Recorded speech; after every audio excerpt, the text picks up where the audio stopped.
Now, pop culture gets a pretty bad rap in this country, blamed for everything from the failure of inner-city education to the outbreak of rioting in August. But our final guest is a Ugandan writer who declares that he was raised by British pop culture in the absence of his father. Nick Makoha is now using his lyrical skills to spread the word.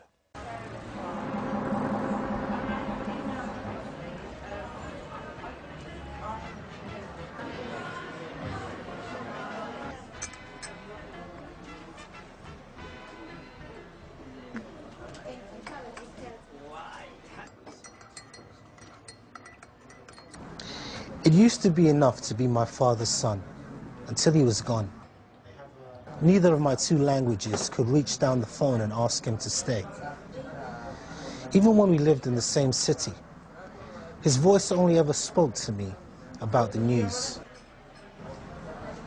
There were no memories to show me how to love you, and I knew a day would come when I would stare back at you without words. Like the faces on the billboards on the Barking Road. This road will always lead you home. It's important to be from somewhere. I'm Ugandan, living in the East End of London. At your birth, look for me. My voice will be a river, flowing from my mouth, waiting to tell you everything.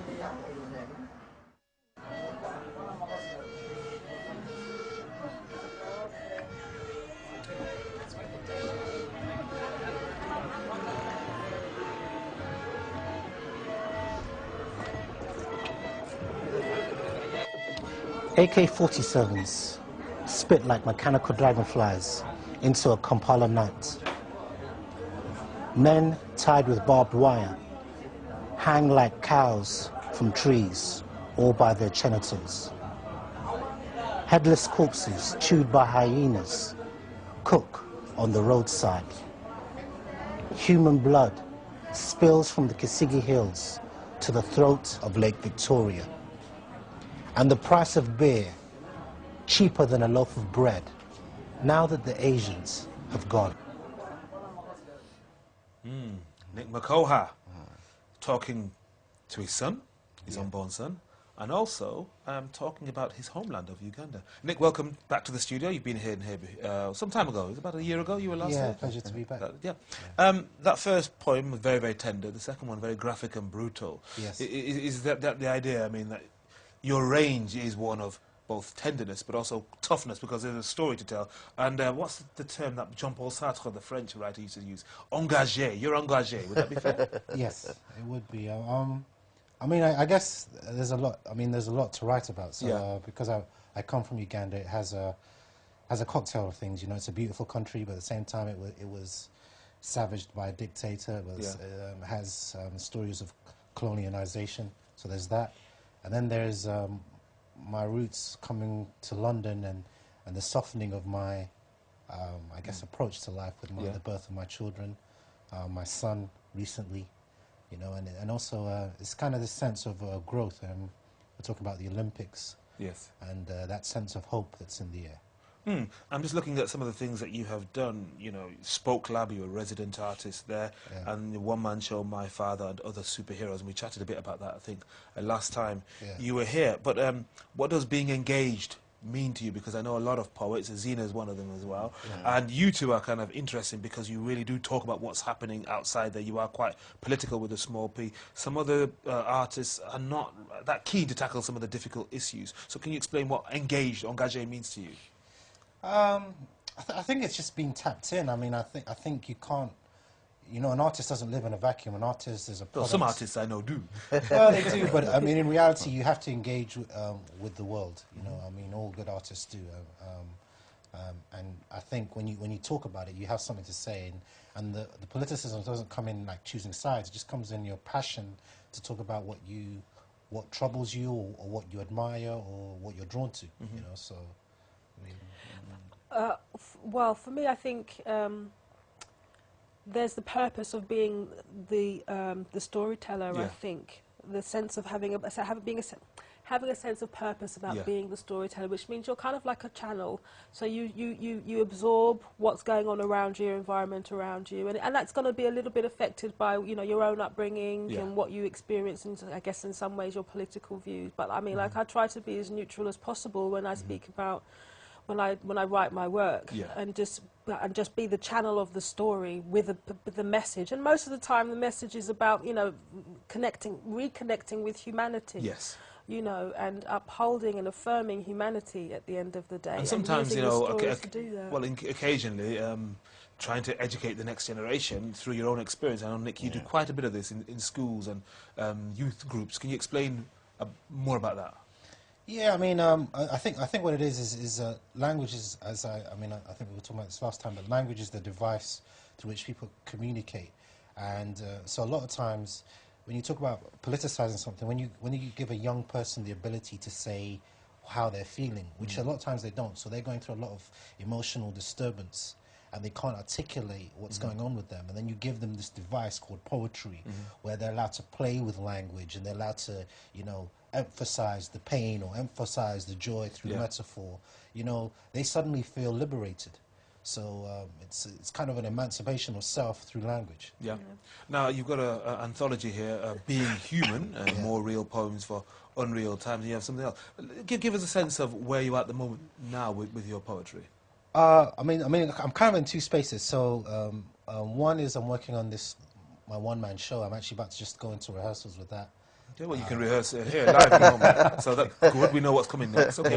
And then the other part is working on my collection, which is about my experiences in Uganda and that sense of being torn away from my country. Yeah.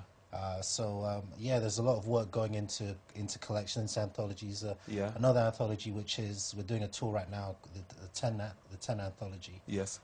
Which you should be able to see me at the V&A. So you're one of 10 performers. 10 performers, and you know quite a few of them. Roger Robinson. Yes. A good Trinidad man. Yes. Malika Booker. Malika Booker, Guyanese woman, I think. That's right. Mafuzali, Ryder. I mean, a lot of them, all from all over the place, all over the world. So.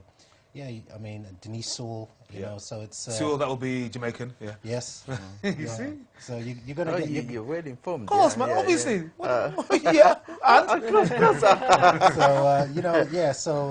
So, I'm in a mix. I'm being torn with the language of the page and language for the stage. Yeah. But it's good to be writing, it's good to be performing.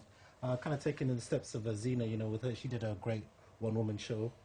Yeah. You know, so yeah. So is Zena your pathfinder, is she? She's an inspiration, you know, but she can sing as well. So I mean, I'll leave her to that. Please don't try. No. Okay, I'll break something. You say that you're in rehearsals for your own show. Yes. Well, how about doing a bit of a rehearsing run through right now? Give us a taste. All right. This is well, we'll see. This will go. So it goes. It's 1, 2, 2, 1. It's 21 minutes after midnight.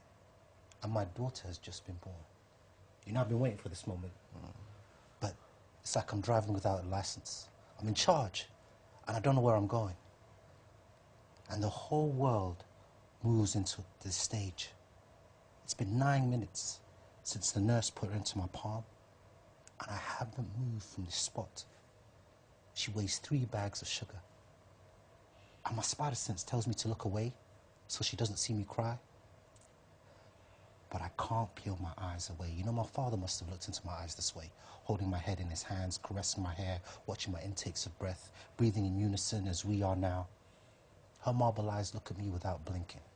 Mine say, I want to live forever, just so that I can be there for her. But how can I be there for her when her mum and I are not even married?